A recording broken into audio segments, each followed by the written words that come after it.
And hello, everybody. Hi, everyone. Happy Thursday. Welcome to Two Geek Girls. Happy Dragon Con, everybody here in Atlanta. Yes. Alec has already been foraging into that, so I will be heading out there tomorrow. Hopefully sending out some updates from the floor and the crazy parties. I've got friends who are working one of the parties 2 to 5 a.m. as some amazing dancers, so I'm excited. Nice. Yeah, it's going to be interesting. What is up with you, geek girl? Emotional whiplash from D&D. This week was crazy. Hi, Donnie. Is this like Hello? Now, remind us the multiple you have going on. Like, it's not just one; it's like multiple that you have going on. So on Mondays, I have Bros and Dragons, which is also a podcast. The podcast will be 5 episodes behind the live streams, and that's on Nerdworks Media on Twitch. On Tuesdays, I'm on Windermere Falls. Excuse me. I'm on Windermere Falls on the Dead Bard Society's channel. And that okay, so Bros and Dragons is at 8 p.m. Eastern. Windermere Falls is at 1 p.m. Eastern because everyone's in UK time. So I'm the oddball. Well, Vic and I are we're about half and half, actually. We've got people on GMT, and we've got half on GMT, half on EST. It's weird. But anyways, that's on Tuesdays. Wednesdays, I am on the Rupture Game Dev demo group, since, that's kind of what I do. And that's on Druidlox's Twitch channel. Thursdays, obviously, I'm here, and also my playtest group is supposed to be starting tonight. So, come watch us be crazy. I am playing a 1'5" fairy bard tonight. And that's also Rupture. And then every other Friday is usually Stormcrest, but because we're all going to be at cons or out of town, we probably won't be back for Stormcrest basically for a month. It's as we get into the holidays, I'm expecting a lot of people to take a break, like some of my favorite influencer channels, which it's kind of like having your favorite show on the travel channel, because I feel like some things on YouTube are better produced. Yeah. Whether it's someone going through gaming like you're doing, or it's somebody who has like their cast that they do. I'm seeing a lot of breaks coming up, so not the least bit surprised. Yeah, and it's just because there's all the conventions right now. And our DM, that's his job to go around to these conventions and stuff, and show off things like Ultra Pro products, for example, because he's sponsored by Ultra Pro.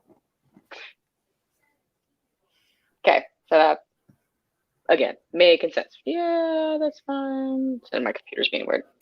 Ignore that. Yeah, I play a lot of TTRPGs, guys. A lot. Professional nerd. There are weeks I literally have every day of the work week. I have a tabletop game. Well, and do you have your Patreon set up yet? I do have a Patreon. I don't have any content on it because I've been focusing on the actual social medias. But I guess I should actually come up with something for my Patreon stuff. Yes. I think it's definitely time as a professional nerd for you to coordinate your thing. I'm still convinced that I'm going to do a spoof OnlyFans account of it's just me reading bedtime stories to people in weird costumes. Yeah. Just to see what would happen. That would actually be kind of funny. I get that a lot. I like people. I just said it as a joke one night. And everyone's like, I might subscribe to that. And I'm like, really? Have you seen or at least heard of the OnlyFans account that is literally just pictures of fans? I have. So just a story on that. And I'm like, when it's a novelty, when it's something that you just kind of get into the routine of doing, and I'm like, you have all of these things like ASMR or just white noise and stuff that people do to like help wind down for bed. And I remember listening to like people, especially on YouTube, about like their history channel, like they do like tea time history or something. It's either they have a very nice British accent, so it's just easy to listen to, but like 5 minutes of that and I'm ready for bed. No insult whatsoever to their content. It's just very calming to listen to. Yeah. And I'm like, see, that's what people need. They need an OnlyFans channel to subscribe to at night so that they can kind of like wind down. It's like Mr. Rogers for adults, but not really the adult content people. It's like a little more of a novel. I said it as a joke one night and everyone's like, okay, cool. It's yeah, exactly. Somebody just said it. It's like, yeah, like an ASMR storytelling. Yeah, exactly. So if I was reading a few chapters of Harry Potter, I'd wear my Slytherin scarf or something. Like, I wear other things too, because again, OnlyFans, let's make that clear. But yes, so that is something. But I believe in Patreon, and I think you're an excellent candidate for it. So, keep pushing your Patreon, because professional nerd, geek girl Lyssa, what up? Living the dream. Look at you. Oh, goodness. Yeah, see, everyone says that's interesting. And it's also like the OnlyFans account that you could tell your friends you're subscribed to. Like, it's not like you need to hide it. Like, it's perfectly fine for you to say, like, hey, yeah. And that would be the whole point. The whole point is that it would be something totally chill, but I'm thinking about it. We'll see what happens next year. I got to get through these holidays first before I take on anything new. That's actually a good point to bring up. Now that we're getting in the headlines, yes. OnlyFans kind of sidetracking and being like, maybe we and then skidded. That.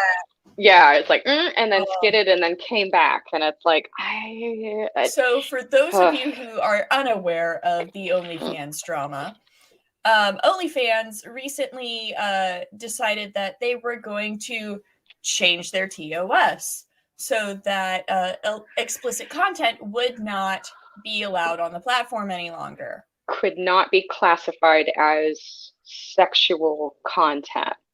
Yeah. In other words, you could have like a Renaissance painting of nude people equivalent, but it couldn't be inciting sexual. It's an interesting definition. It's an interesting legal definition. And it's not something that I've seen like brought to the headlines so much since I saw when several clubs that were considered either go-go clubs or feature clubs, strip clubs, topless or otherwise, areas began to make it illegal to have clubs where women could be nude, except they couldn't touch what was basically considered usually statewide, but at a certain point, kind of on like a federal level, that you are allowed to be expressing yourself if you are doing a play. In other words, Lady Macbeth can be completely nude on stage because it's not considered sexual. She's having her mental breakdown. So a bunch of strippers learned Shakespeare and put mics on and would recite Shakespeare during their performances and called it theater. And so the club stayed open. So it was very interesting. But again, this is where that definition of is it porn or is it art comes in. It gets a little bit dicey. Now, bear in mind, OnlyFans, you are talking about creators who are making $1.3 million a month off of OnlyFans. Yeah. So now, OnlyFans' bread and butter is sex work. It's exclusive content. Absolutely. And like last year alone, creators on OnlyFans made $6 billion. That's a B in that, not an M. Like that. And they're not even doing anything but moderating. Like they're not even doing anything. They're literally just created a platform. It's just yeah. And OnlyFans made like 1 billion off of that and change. I think it was actually like 1.2 billion or something like that. But they don't have to do anything. They don't have to create any content or anything. They just have to be a platform. It's just a very well publicized platform. And bear in mind, most of the people, like some of the highest earners, did not start on OnlyFans. It's not, it's that they have like they're Twitch stars, they're controversial stars on YouTube, they're Instagram people, they're this. And then they added an OnlyFans account. Yep. Because it was the only place to legitimately really have this type of content. Exactly. So it's that like eon long debate of, is it art or is it porn? And that I just, when they first announced it, and you're right, Michael, they absolutely flip-flopped it, and for good reason, because all I was seeing in their future was like a series Tumblr of 2.0. Well, horrendous legal battles. Yeah. For them, like it just trying to get them to define what is or isn't. And that seems like a headache I don't think anyone wants to take on. Like just own what OnlyFans, and it's tied to Twitter. Bear in mind, Twitter and OnlyFans are basically the same thing. It's just like Instagram and Facebook are now when it comes to how content is shared and everything's connected. You cannot put your OnlyFans on Instagram. I do believe that is the thing right now. You can put your link tree on Instagram, and you could have your stuff on there. Again, it gets all dicey. So, and here's where it gets even dicier. So, like Linktree, they are in some of these social media platforms, like TikTok, for example. If you had an OnlyFans link and it was labeled as such, right, you like they were taking creators' accounts down for having an OnlyFans link. Exactly. It wasn't just like that you get a warning and you have to take it down. It was like they were banned. You were getting completely. You were getting. It was thrown into the shadow realm. Yep. Yeah. It's a hate relationship between those two platforms right there. Yeah. And but Twitch and OnlyFans are connected. It's like, I feel like it's easy enough to code. That's what that is. Nice. I feel like it's easy enough to code in hey, is this mature content that you can add onto any platform? I mean, YouTube does it. And don't get me wrong, YouTube is obviously like owned by Google. Google has a lot of money, but it's literally a little button that says mature content, so users who are underage don't have access to it. Right. That's all you need. That's all you need. Yes. OnlyFans gets in a fairly bad rap. Then this is true. That is true. OnlyFans generally gets a bad rap because for a lot of people who have the OnlyFans account, they're really not doing anything different than what's like on their Instagram page. They're really not going to do anything extreme or different. That's really not what it is. But I mean, it is. Other accounts are just straight up porn. That is absolutely true. That is absolutely true. And you know what? Nothing wrong with that. I mean, more power to you. If someone wants to get their rocks off from you, I don't know, eating mac and cheese in the nude, like that's on them. I have nothing against you making a buck off of some dirty old man or woman. I mean, clearly a lot of people don't have a problem with this because, again, you're talking about multiple creators making 7 figures a month, and that a month. Let me be clear, a month. Hey, Christoph, welcome from Germany. So leading into the next story off of that, one of the other headlines when you come to, as we're moving into the fall season, which means we're moving into Halloween, which means we're moving into slasher, thriller, horror film season, and I'm excited. There is one that just dropped on Shudder. I love Shudder, and it's called Superhost, and it's by Brandon Christensen. And it is just what it sounds like. It is a thriller, horror, slasher film tied up with the themes of the toxicity of social media. Okay. So there you go. That is my recommendation as we move into this. It's the new wave of what these movies are going to be. We also have several marathons coming up on platforms like Shudder, and that are going to, one has a marathon of like the greatest serial killer movies of all time. And I'm very interested in this because some of them are not about the kills. Like it's about the mental thrill, like the thriller part of it, the the thriller part of it. psychological. Yes. And for some people, they love the idea of a thriller. They like the mystery. They like the true crime. Doesn't mean they like to see like blood sport everywhere. And that's absolutely fine. There are some very underrated movies out there. Two of the top tier ones are still going to be a Monster, if you're talking about a serial killer, just Charlize Theron's portrayal and the way that the movie was created is still going to be one of the best like serial killer movies, but not thriller style movies, but it's an excellent like bio version of a serial killer movie. But then there are the thriller Summer of Sam. Actually, if you get a chance to ever check out Spike Lee's Summer of Sam. I have not. The number one thing I hear people say, people that were there and remember, is that Spike Lee did a brilliant job of capturing what it felt like to be in that city at that time. And that's all anybody talks about. They don't just talk about the killing. They talk about that it just felt like you were walking the streets of hell. Like it just was this whole pull over the city. And Spike Lee, being Spike Lee, with his meticulous attention to detail and just brilliance in filmmaking, it's got an amazing cast too. So there's a few of those coming out because I know we have some people here. It doesn't mean you like all blood and gore and guts, and that's absolutely fine. So always check out recommendations for just like thriller and psychological thrillers. There's a lot of good ones out there, of course. So there you go. Yep. Oh, let's see. Hey.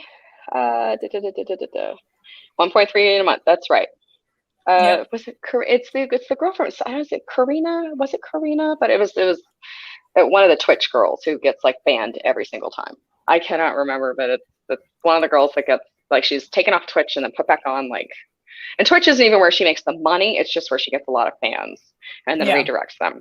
So because that's Twitch and that's what they do. Yeah. So speaking of which. Good segue into yesterday was September 1st, which was hashtag a day off Twitch. So for those of you who are unaware, Twitch has been having quite the problem with hate raids and bot spam recently. And it's been a problem for about 2 years, but within the past 2-3 months or so, it's gotten really bad, like extremely bad, to the point where like creators finally are just fed up with it. And it's specifically aimed at minority and female streamers. So like if you use hashtags like LGBT, POC, Black creator, like anything like that, girl streamer. So like if we were on Twitch right now, there would be the possibility of us having a hate raid as an example. Just because we're two women hosting a show. Hi. So yesterday was basically a mass protest of the Twitch platform. And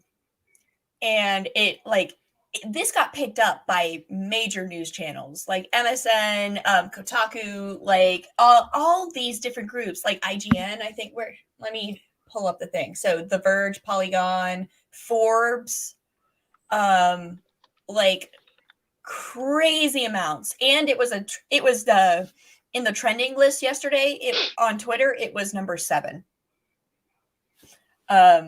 So like this was a huge fucking deal because Twitch, there were a couple of creators. So Tim the Tatman actually announced that he is moving from Twitch to YouTube gaming on this day, which now obviously like YouTube probably made him a really good deal for the exclusivity. This is all about money on his end. But the day they announced it, you cannot tell me that someone was like, hey, this is the day to do it. So we can, maybe punch Twitch while they're down and make it worse on them. Like that's not a coincidence. That's marketing. That's pure and simple marketing right there. Yes, that is. Yeah. And Twitch in all of their infinite wisdom, instead of addressing the fact that, the whole day off Twitch thing was happening yesterday, they basically did a video from Tim the Tapman saying, "You'll always be a king to us." And people, of course, called them the fuck out. They're like, wow. You try to pull out some nostalgia instead of actually addressing the mass protest that is going on your platform right now. Streamlabs also announced that because of these hate raids, they are adding in new features in order to help the content creators that use a Streamlabs OBS to stay safer. But the issue at hand is that Twitch should be the one to be making their platform safer, not an outside company. Yeah. And it shouldn't take a mass protest like this to get Twitch to deal with the bots. And in fact, Twitch has been doing things that make it so that it's more difficult for creators to ban these bots in mass. And when it comes to major platforms, and certainly we could go back on YouTube and other platforms and look at kind of an antipathy that it was clearly taken. Part of the time, never say that word right, but you get the idea. Yeah. On Facebook, obviously, it came to a head during political elections. On YouTube, it comes to a head when people have to get media involved, outside media involved, major news outlets involved when they're trying to get a creator canceled or pulled off or something off of YouTube, because now we get that you're making a lot of money off of this person, but you really need to take this person off of YouTube. Like, you're a private company. At any point you could say you don't want this person here anymore. And I mean, again, it's like case by case. Are you guys just being lazy? Is there something else involved here? Is this somebody's like second cousin twice removed, or bastard child? Is nothing wrong with that? I'm a bastard. I'm just saying, because they're like, I don't know what's going on here, but it like you have just said, we shouldn't have to get this involved. For y'all to just do the right thing within your own company, and that's what it is. It's your own company. Platform. Yeah, fix your platform. That's all we're asking, because we don't want to have to lose the progress we've made on that platform. We don't want to have to move to another platform that doesn't have the integration in ways that we enjoy and use. Like, first, don't get me wrong, I love YouTube for a variety of things, but live streaming it's despite the fact we are live streaming on YouTube right now, like, I prefer Twitch because of the fact that I can, like, my subscribers, I've got emotes that my subscribers can use that are just for my channel. Yep. And obviously, like, if you're a subscriber, you can use them off of my channel. But like, anyone who is subscribed to my channel gets access to my emotes. Right. And there's so many things that Twitch has that make it such a user-friendly platform in regards to that. And I mean for like viewers and for streamers. But if we're actually actively being attacked on a regular basis, what's the point? It's not worth it for our mental health. And it's not worth it if, people are actively being threatened in real life. It's not. Yeah. And a lot of people will not do live for that reason. Will not do. And all it takes is Twitch either limiting how many accounts can be attached to an email, or, keeping an up-to-date list of bots that they actually have banned from their server end. And adding a system that allows you to report the bots to them, so it's immediately banned, and when you report it, it bans it on your channel as well. And also people that have made these bots. There needs to be an IP ban on them. Like, no ifs, ands, or buts. It's not difficult. Discord integrates. No, your whole IP security ban system should be set up. You're right. Your content control and your security system should be set up like this. And this just the same way you would do if you were a paper corporation as opposed to an online corporation. It's the same idea. You have to have everything set up with that. I love how we have IT happening in the comments right now. This is hilarious. Yeah. I love it. I love that y'all guys have this. It's funny. But like yesterday, since this was all going on, like I was chatting with Sayora Streaming on Discord, and I was doing a TikTok live, she was doing a TikTok live and a YouTube live. And here is the link for that, by the way. And we had a really good conversation about it. She also a Georgia girl. No, I'm not offended. I'm sincerely liking it. Don't worry, Jim. Go ahead. No, we're enjoying this, Jim. Yeah. But like, we both have very different insights because, like, obviously I'm a very white woman. However, I'm also a member of the LGBTQ. Whereas she's a Latinx woman, but she's Christian, and like she grew up with like the white privilege because she was adopted into a upper middle class white family. Mm-hmm. So like a lot of the lived experience that a lot of other Latinx creators have, she didn't necessarily have until she started going out on her own. Right. And getting away from her parents a little bit. Right. So like, I think we had a really good discussion yesterday, and you guys should check that YouTube link out if you so desire. But like, Twitch just needs to do better. Just overall, it needs to do better. It should not take outside companies to fix their platform when there are some very easy things that they can do on their end. Yes, and totally different from contracting out to a company to do something for you. Oh yeah, no. As like, opposed to somebody having to basically report you. That's like having to report you. Two different things. Yeah. Streamlabs coming out and saying like, "Hey, we're creating a tool for our users to be safer." Shouldn't have to happen. That should be something that's just a part of the Amazon Twitch package. Right. It's not like they don't have the resources. So yes, I firmly agree.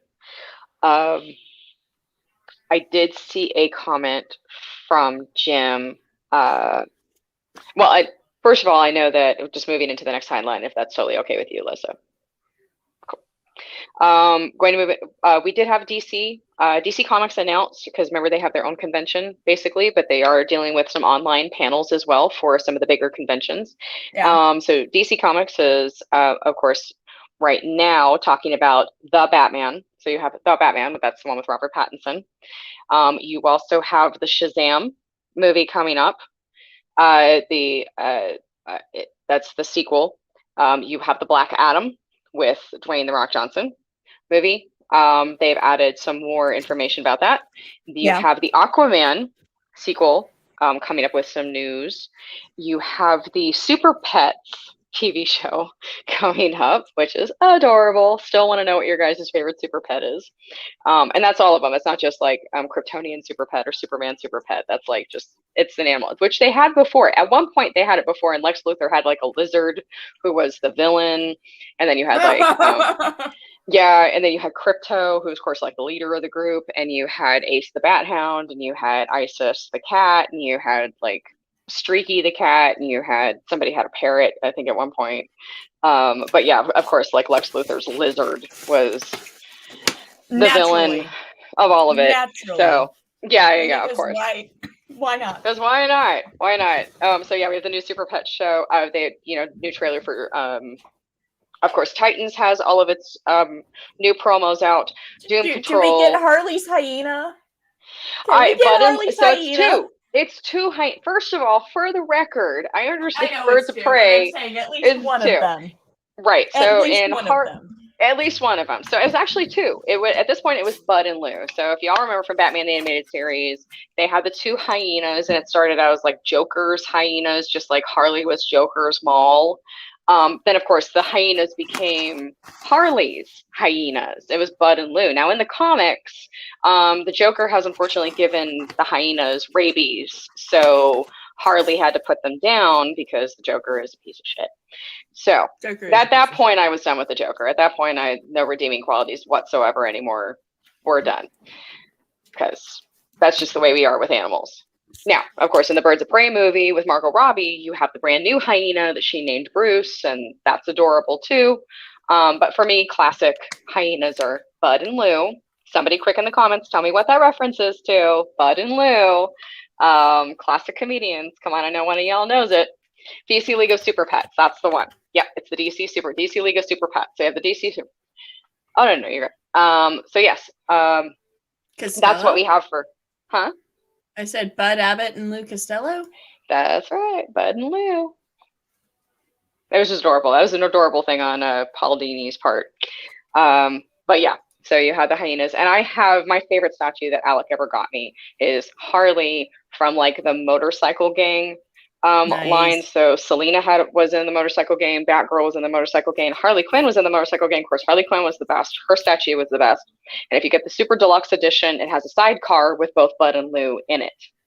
So it's so cool looking. Alec bought me that, and so he got a lot of brownie points. Good for him.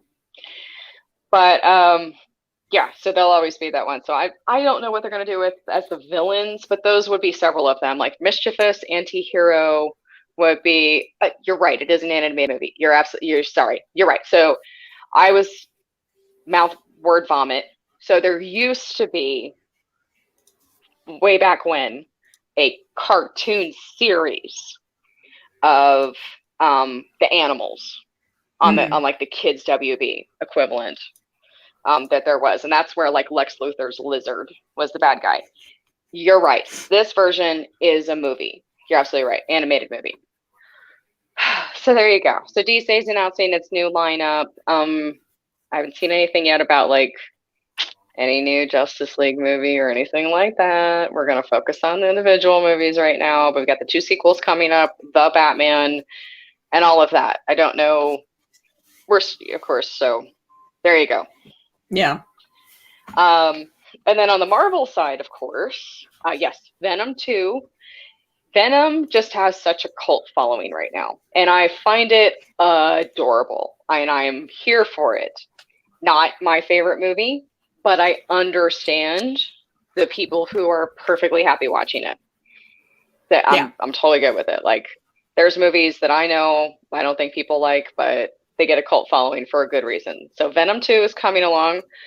And then, of course, Spider-Man. I mean, the movie I'm named after the princess in, cult following. Yeah. A lot of people will know it. Just kind of like it's up there with, for me, it's up there with like Lady Hawk. Yeah, I love Lady Hawk. Lots of people do. And for good reason. It's Lady Hawk. Before any of them could really act. We'll get it. It's okay. Yeah. Rutger Hauer. Matthew Broderick. Show all of them. Like, somebody did not go to acting class this week. That's okay. That's all right. That's okay. It's fine. That's not what those movies were about. Those movies were about hot bodies and bikinis. That's all those movies were about, and totally okay with it. And cheesy effects. Oh yeah. Totally okay with that. It feels like a D&D adventure, honestly. Let's be clear here. It feels like a D&D adventure in like the best way. I too. Sure. I know it's your story and you'll stick to it. So the one thing we didn't get to talk about last week was the No Way Home trailer, which dropped a day early. Sorry, Feige. But yeah, No Way Home. Did all of y'all get to see it? Did all of y'all kind of watch it more than once? Because there was a lot happening in that trailer. All the little details. I've been seeing TikTok like blow up about Doctor Strange's fluffy coat underneath. Oh, right. So he's in like sweats. Like he's in, so but yeah, it's like a fluffy coat with a cape over it, over sweats and like sweatpants. And is he wearing a pair of Uggs? I swear he's wearing a pair of Uggs. I can pull it up right now. It may not be, that may be like my brain Mandela-ing it, but I'm serious, like he was wearing something super fun. Wait, here's the scene in it. I've got the trailer up right now to the side. I see fluff. That may or may not be. May or not be. Either way, they were definitely meant for walking through snow and comfy. So it's adorable. Somebody's going to cosplay it this year at Dragon Con. God bless them for wanting to be in 100-degree weather in this that thing. Yeah. But cool. Yes. So confirmation. I told y'all they saw a glider in the garbage dumpster. And what'd y'all see in the trailer? Y'all heard Willem Dafoe laughing, and you saw a goblin bomb, the pumpkin bomb. It's like a little thing that they got. And who was right? Who was right? Yes. Green Goblin is back. Because of course. So, and Alfred Molina, in his spectacular performance, underrated, not talked enough, because his villainous incarnation of Doc Ock is wonderful. Oh yeah, no, like people, Jesus Christ, do you know how many people have been straight up simping over fucking Alfred Molina on TikTok this past week? He is like the internet's boyfriend for this week.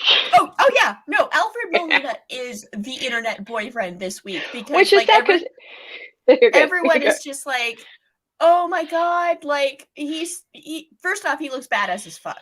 Second off, like when people started digging and finding out, like, you know, he lost his wife to like cancer or something like that, and then he got remarried, and everyone was like, oh, a lot of actors do, like, they marry someone way younger. No, he married someone that's around his age. She's another person in the industry. She's the director of something. Yeah, no, yeah, it was somebody he'd worked with for before, and people often forget that. I remember when Pat Oswalt, he lost his wife to a horrible, they'd only been married, I think, a year. And one thing people forget, and you kind of figure out as you get older, is that some people are really built for long-term relationships. They're built to be married. They're very good at it. They're very devoted, and they're very happy.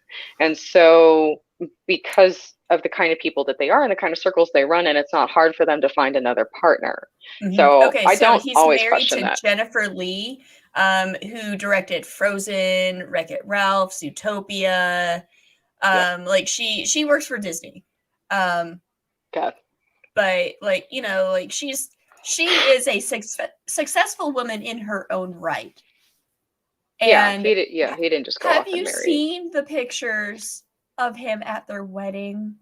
No, I have not. Oh my god. Okay. See what I mean? Internet's boyfriend. This is internet's boyfriend, which is, bear in mind, it's Keanu Reeves' birthday right now. So don't forget that. It's Keanu Reeves' birthday, who's the original internet's boyfriend. I did have to explain this term to somebody. So no, it's not just celebrity crush. That's not just what it means, but you're close. And at one point you're close, Jim, but what it really means when it's the internet's boyfriend, it's basically an all-encompassing term for somebody who, because the internet has spoken of them and found out information about them that is very heartwarming and very real, people begin to feel a lot of sympathy and empathy and respect for these people. And when it comes to like internet boyfriend, it's somebody that you're going to speak of as if they're your boyfriend because you greatly admire them and you greatly respect them. And the least of what you care about is their professional life. What you mostly care about, like, you know, so here he is, like that picture right there. Everyone's like, oh my God. He is straight up in tears when he saw his new wife, Jennifer. Yeah. Like, look at this. He's in love. He's in love. Look at how cute they are. Like, he is wholesome being and we must protect. So it's yeah, exactly. So internet's boyfriend, somebody who's incredibly wholesome and lovely and a good person, and that's what the publicity around them is becoming. That's what the momentum around them is becoming. For Keanu Reeves, it was people realizing that he had gone through a horrible tragedy early on in his life, like losing a daughter, losing a woman that he loved, so he went through all this horrible tragedy. He's always been Yep. down to earth. He's always been respectful. He's always been hardworking. He gave away like most of his income from the Matrix to the Yep. FX crew and people like that. And so when these facts came out that he never told anybody, he never showed this to anybody. These facts come out, everyone's like, oh my God, we love Keanu Reeves. No, And next thing okay. you know, Jim, it's not a celebrity crush. It's it's more not a celebrity crush. okay. So the difference between the two is like celebrity crush, you're like, oh my God, yes, I would want to do them. No, internet boyfriend is no, I want to protect this person at all costs because they are too wholesome for this world. Yeah. Yeah, Okay. they're too good for us. They're too good for that. It's like, you want to protect them, you want to love them, and you want everyone to know what a wonderful person they are. It's not that you tell people like, oh, hey, they did this movie at one point. It's like you're telling people like, oh, let me tell you about what he did like 2 weeks ago for the Leukemia Foundation. You know what I mean? And he would never tell anybody that. Like that. You want them to know that. Yeah. Okay. Okay. So there you go, Jim. Yeah. So we're all on the same page. Yeah, there you go. We're all on the same page. Yeah. Yeah, so like Alfred Molina is just like wholesome. He's becoming the new internet's boyfriend, right? He is. So I had to explain this term to a couple people, and I'm like, you have internet's boyfriend because they have excellent reputations as just being good people to be around. Internet's boyfriend for being very humble. Tom Hiddleston is a good example.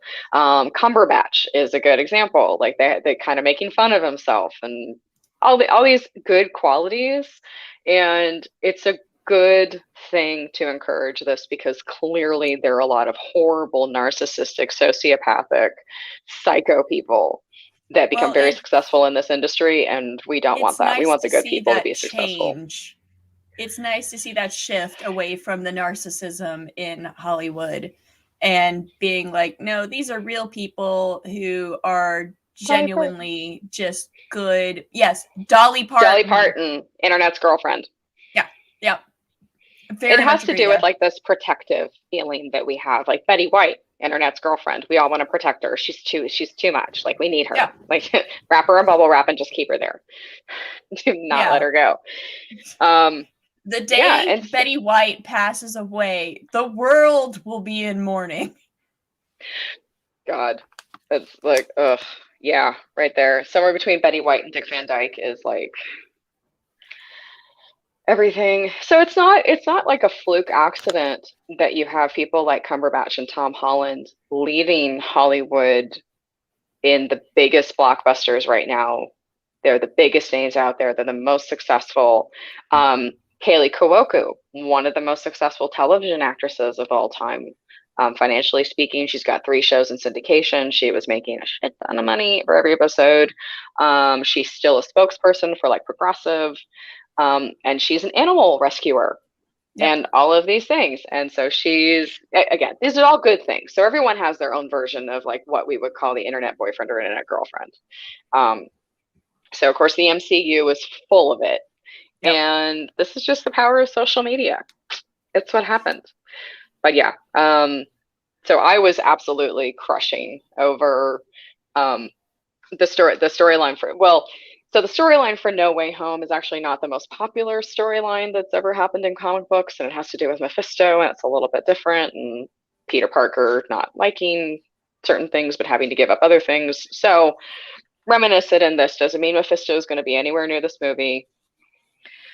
Here we go. And they're seemingly in the trailer going to blame Peter Parker for everything that's about to go wrong in the multiverse. Cool. There you go. Peter. Poor Peter. I feel like this is Marvel projecting. Oh, yes.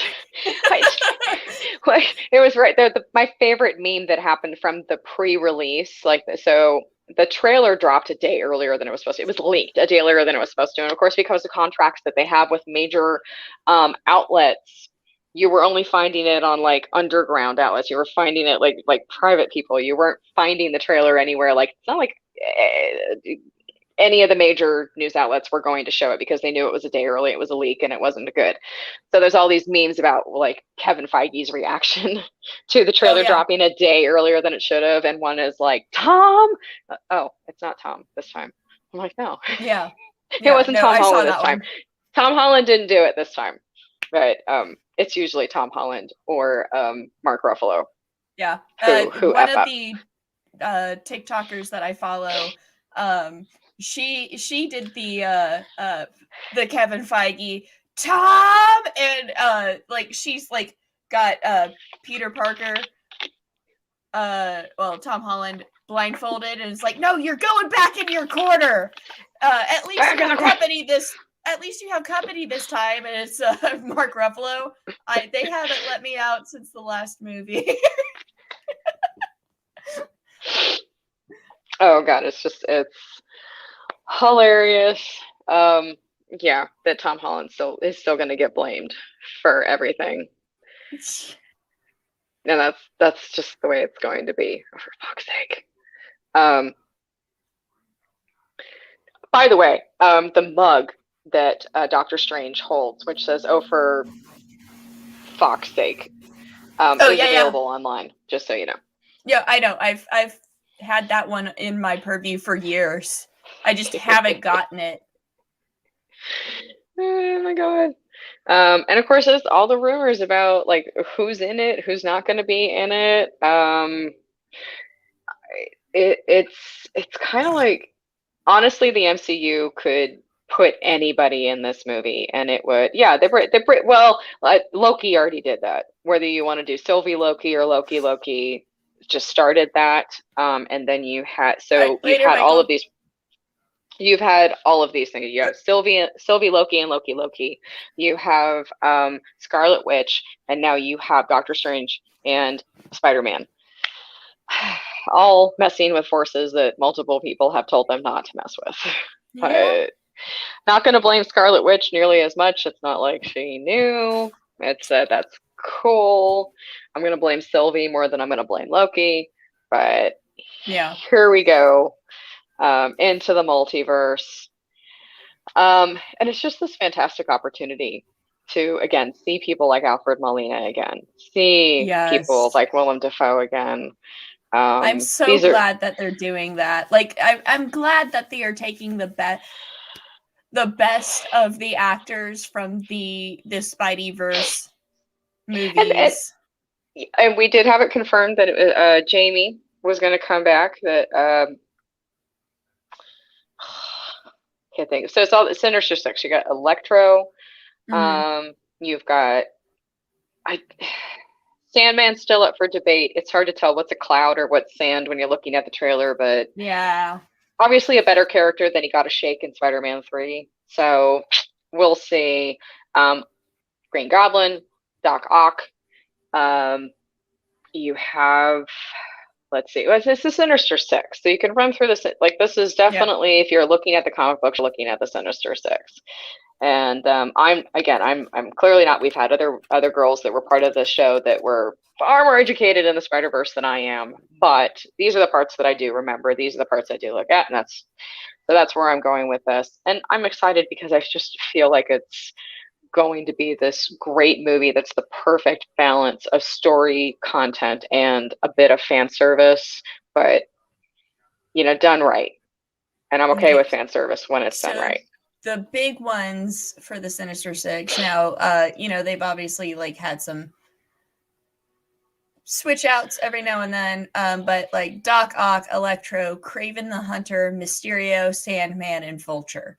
So we've already in the MCU seen Vulture and Mysterio, right. And they've just shown us Doc Ock, and Goblin. You said Electro is. It doesn't mean that they're Sinister Six, but the storyline that they're kind of pulling from, like, there's a little bit of an influence from the comic books as far as the desire from Peter Parker to want people to forget that he's Spider-Man. Mm-hmm. That's a Mephisto storyline that happened in the comics. Doesn't mean that that's exactly what's happening here, but you can see the influence of it. Yeah. So while you have the Sinister Six and the it doesn't mean that that's all we're going to get out of this, clearly, because we have other characters that have. Yeah, we're we now doing might this be with. getting so based on this list I'm looking at right now, since we are seeing Green Goblin, Electro has been confirmed, and there's the possibility of Sandman, we're likely going to get the Sinister 12, which was formed by Norman Osborn after he was unmasked as Green Goblin. So that's Green Goblin, Boomerang, Chameleon, Electro, Hammerhead, Hydro Man, Lizard, Sandman, Shocker, Tombstone, Mac Gargan Venom, and Vulture. We have to make a distinction here because there's Eddie Brock, who is currently being simped over. Well, and you know, how much do we love Michael Keaton? Yeah. Michael Keaton actually does an amazing job with anything. He does. He does, because he's Michael freaking Keaton. Yeah. He's Beetlejuice and Batman. He is. But yeah, we're probably getting the Sinister 6, Sinister 12 edition, Sinister 12. like the 6th incarnation of it. Right. And again, doesn't mean we're getting all of it, just like Mephisto is still a big question mark. It's a lot. And if y'all want to see, there's a whole nother list of more MCU shit they just dropped. It's like you need a codex for all of this. It's getting to be a lot, which is good, but it's a lot. Yeah, that's why there are Marvel wikis. That is what the Marvel wiki is for. Yeah, all of it. All of the wiki. All of it going on.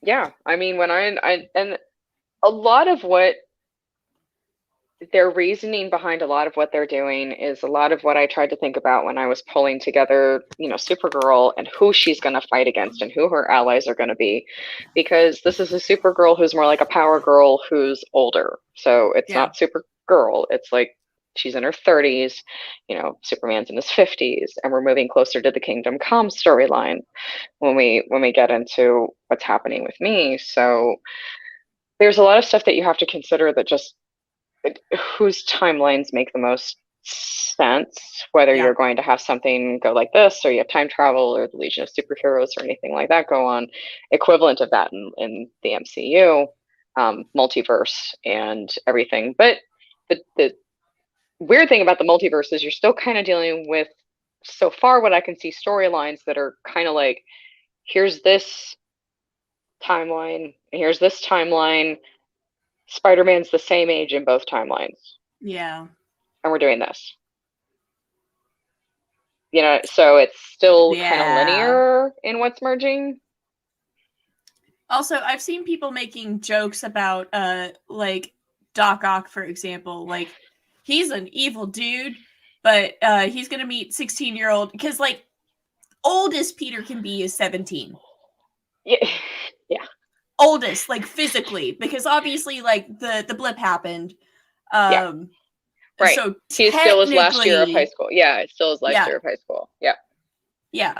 So like Doc Ock will, like, when he finds out Peter's never like gone up against like supervillains other than like, you know, I helped with Thanos.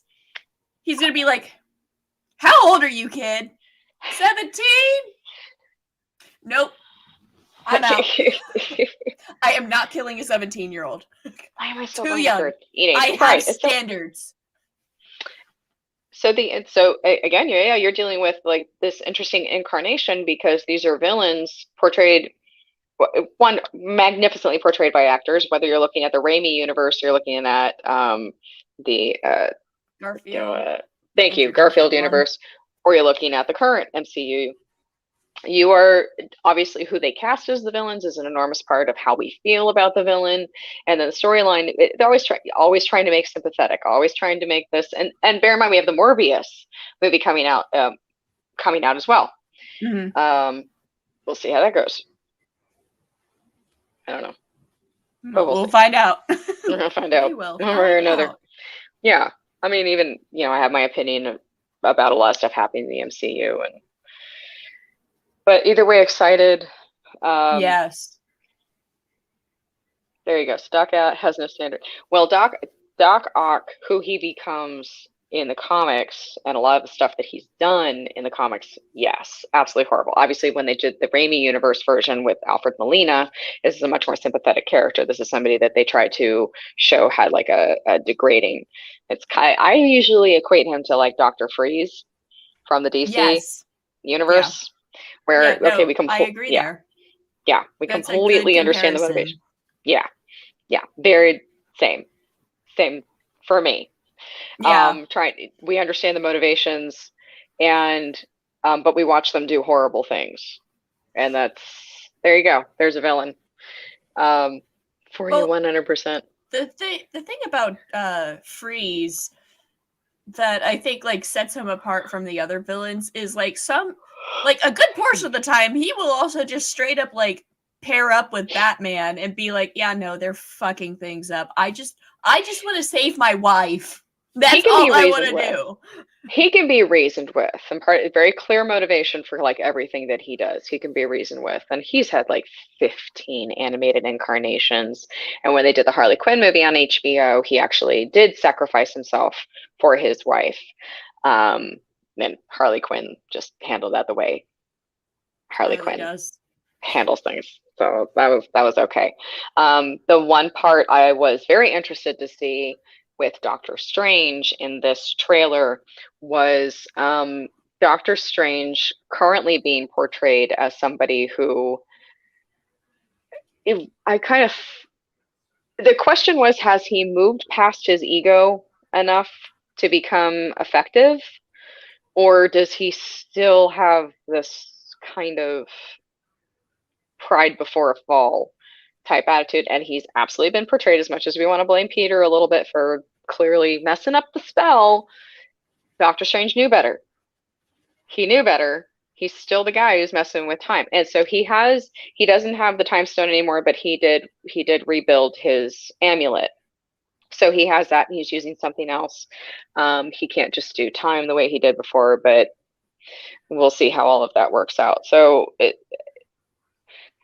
understanding that when they did WandaVision, we now have the information that originally when they wrote the commercials that were being done in WandaVision, those commercials were supposed to be coming directly from Doctor Strange and his way of trying to communicate with Wanda in a way that wouldn't break her.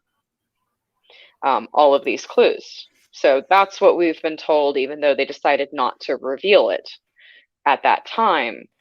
Those commercials were supposed to be from Doctor Strange, which seems to be somebody very proactively and selflessly kind of trying to do all the right things. And then you see the trailer and he just kind of goes off. Mm-hmm. Give me just 1 second. I'm going to be right back. And I'm going to let you take over the comment section real quick. Woof, woof, woof, woof. All right, so let's see. Let's go through the comments real quick. That's why at one point Marvel had a serial killer named Purifier. Okay. Interesting. I'm not sure who Purifier is. Oh, Alec, get home? No, it's the dog sitter, Kelly. Oh, okay. Yep. Right on time. Yeah, so it's going to be interesting. So Doctor Strange needs a lot of things in his life, but I did see that. So that confirmation in the trailer of Doctor Strange really being as responsible as he was for irresponsibly doing this, when he is right now supposed to be Sorcerer Supreme. Yeah. Great power comes great responsibility, Stephen. Apparently also comes great idiocy. Stephen. So. And big egos. And this is, I mean, I will concede, historically speaking, effective leaders generally have very big egos. if not borderline narcissistic tendencies. Hopefully not the, but having a big ego and being humble can occur. Like, you know, like it's rightly earned ego versus, oh ho ho, I'm just cream of the crop. It's this very delicate balance between having the confidence to know what you can and can't do, and having the insight to understand when other people are evil because you kind of think like they do too. Mm-hmm.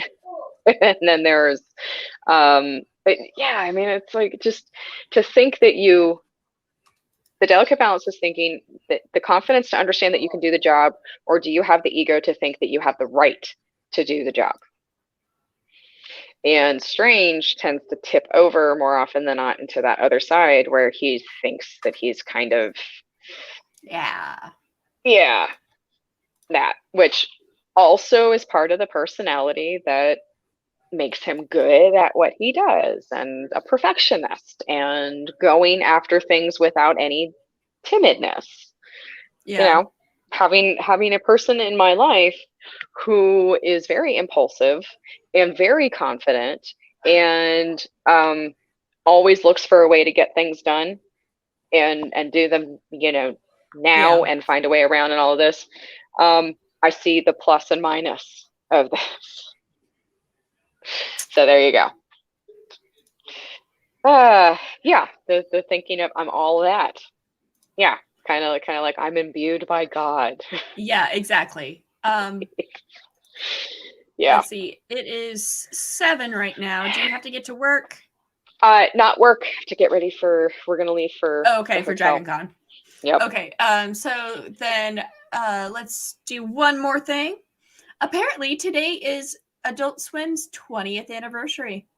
Oh my god, I'm so old. It is. I decided to scroll through Twitter's top like trending stuff, and it is Adult Swim's 20th anniversary, guys. Feel old, because I know I do. I do. It was Adult Swim, and then I'm trying to remember when they really began with when it became like Anime Central.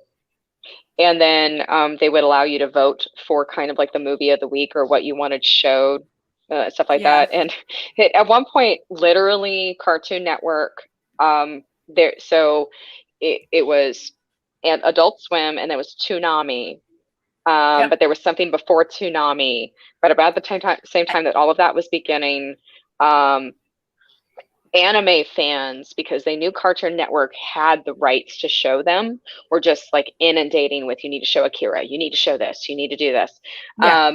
So they kind of took it over. Like their votes were winning like every week for the movie that they wanted to see. And finally one week Cartoon Network said, okay, so go here to vote for that. Not you anime fans, you had your turn.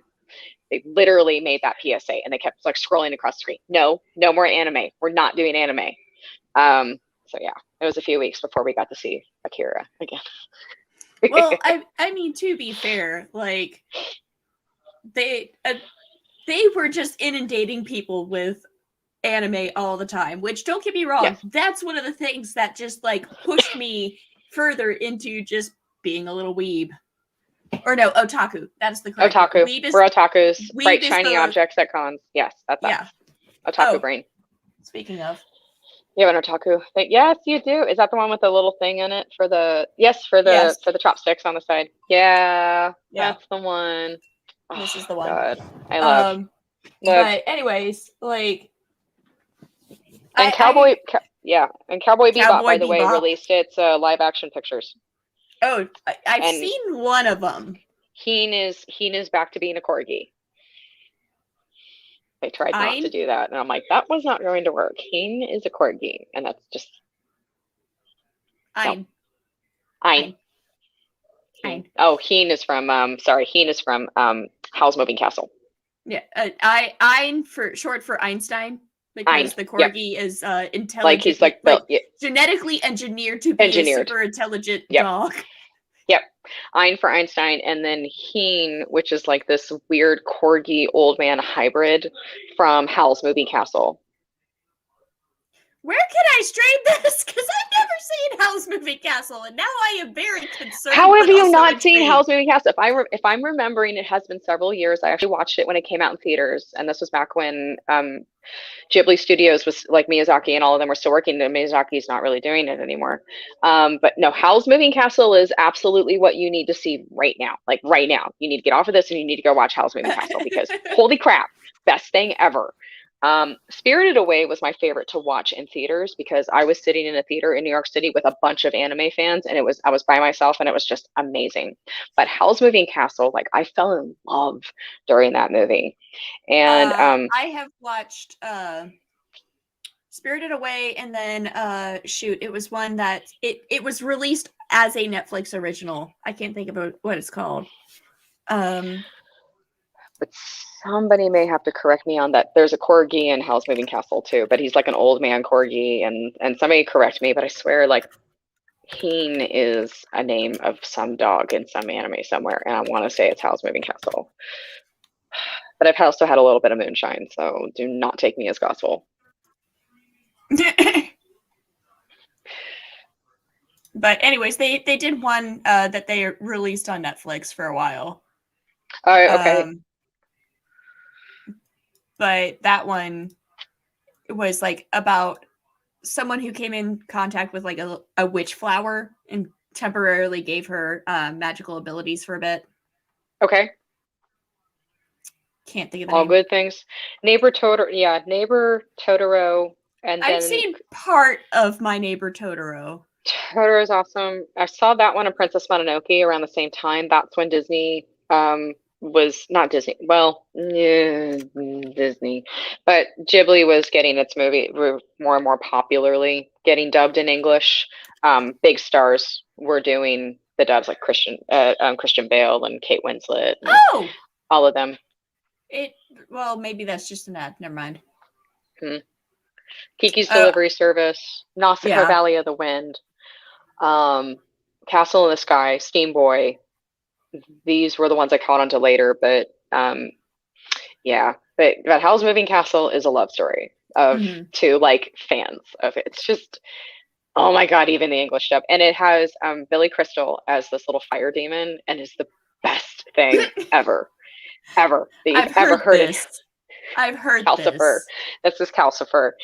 And oh my God. he added lines that were just amazing.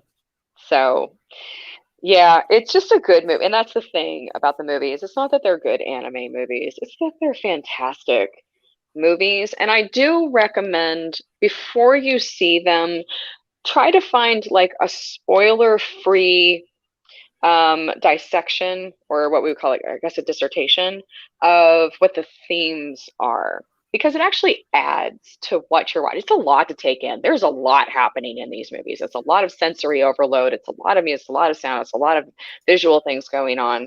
But if you can find, like, if there's one that kind of appeals to you, the storyline kind of appeals to you, try to find a spoiler-free, like, dissection of what the themes that are being used, because they're just brilliant. And the most, so there you go. There you go. It helps make things, they make a little more sense as you're watching them.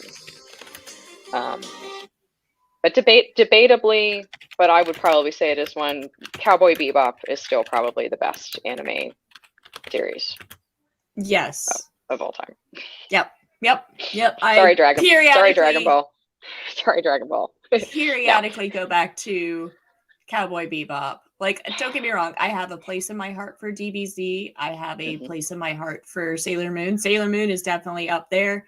But honestly, the fact that they fucked with the regionalization of the original when it came to the US really brings it down in points. Yeah, because if you read the manga and then like Sailor Moon Crysstal, like despite some of the animation issues for the first 2 seasons, fucking perfect, on point, exactly what it needed to be, doesn't fucking erase. I think they really knew their audience at that point. Yeah, they really knew their audience at that point, and it was really done by people who wanted to keep everything as intact as possible from what it originally was when it was aired in Japan.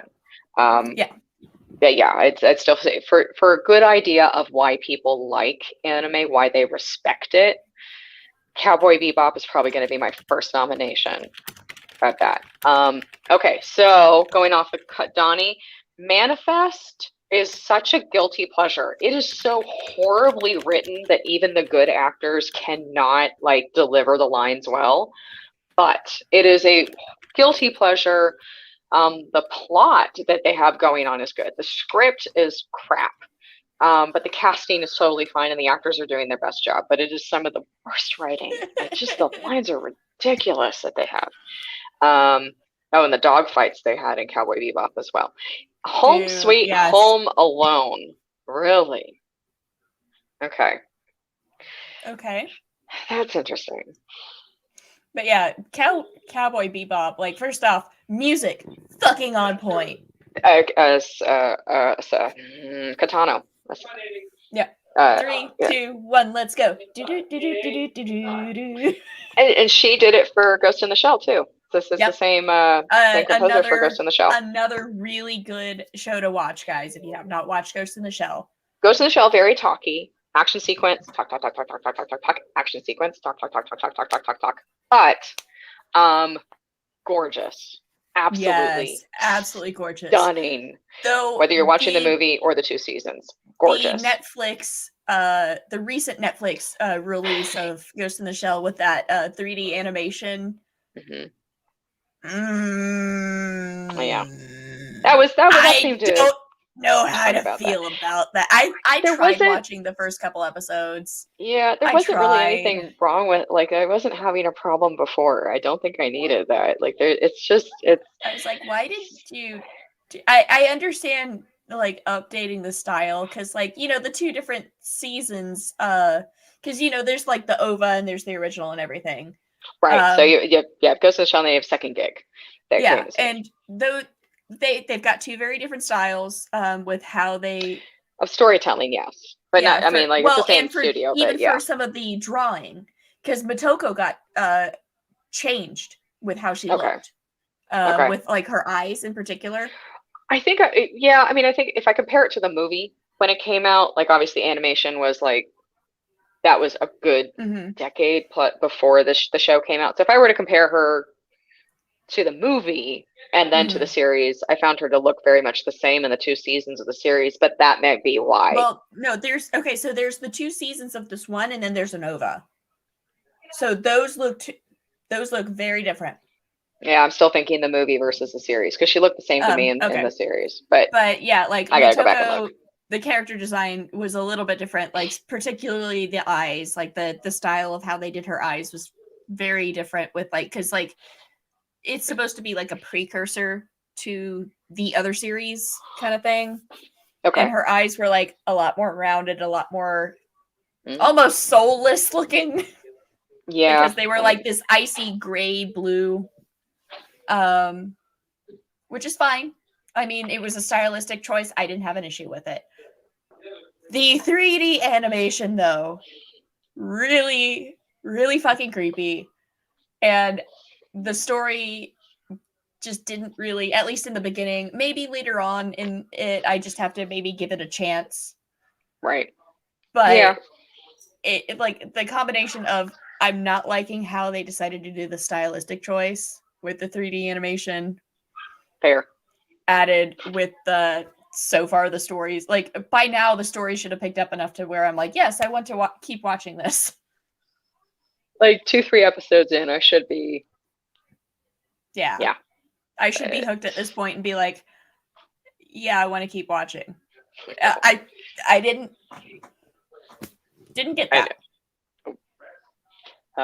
Yes, I agree, Jim. I mean, Macaulay Culkin, he's still out there. He's still trying. So, yeah, fair. I mean, yeah. It's a good. Just original Home Alone is just always going to be a classic. And I actually like the one in New York. I actually liked Home Alone too. Yeah, I liked Home Alone too. I like it. Honestly, I feel like if they do another Home Alone, which I'm sure they are, they should have Macaulay Culkin as the dad and, like, giving his kids these pointers, and like the babysitter has a family emergency and can't get a hold of the family while like mom and dad are out on like a date or something, and all this shenanigan ensues. Because this is really tricky. I think 1 and 2 were about the only plausible possibilities we could really think about. I can suspend like disbelief for so the first movie, so slept in, power outage, people are crazy. Cool, got it. Mm-hmm. Second movie, okay, airport, cool, stuff happens. Yeah. Third movie, different kid, which, you know, fine, it happens. You know, kids grow up. Kids grow up. It's all People good. move on with their careers. Yeah. I haven't watched the fourth movie. I really didn't see the third. I know it exists. Yeah. I don't know if the fourth one is supposed to be a continuation of like third movie's kid or not. Or if it's just an entirely different kid and they usurped the name for Home Alone again. Yeah. Either the Holiday Heist. Did I? Oh. Yeah, beyond 2, it got weird. I can confirm this. I was a kid when the third one came out. Well, I am going to say on this theme, like right before we go, I'm not surprised at all, considering everything that's available, that you're just going to have all the Halloween movies and all of the holiday movies and all of those all come out at the same time. It's just what's going to happen. It's what happens. Which is clearly Tim Burton is a psychic because he just made the movie that works for all of it. Mm-hmm. There you go. Yep. All right, guys. All right, folks. Thank you so much for popping in and being here with us and chatting with us. We will see you all next time. We will be here next week, and the week after, I will be at Gen Con, so we will not have an episode of Two Geek Girls because I won't even fucking be in the state. No, but keep an eye on Geek Girl at Geek Girl Lyssa. She's at Geek Girl Lyssa absolutely everywhere. So keep an eye on everything that she has coming up. And yeah, thank you guys again so much for joining us. Thank you so much for joining us in the comments. We hope you're having a wonderful week. Be kind to yourself and be kind to others.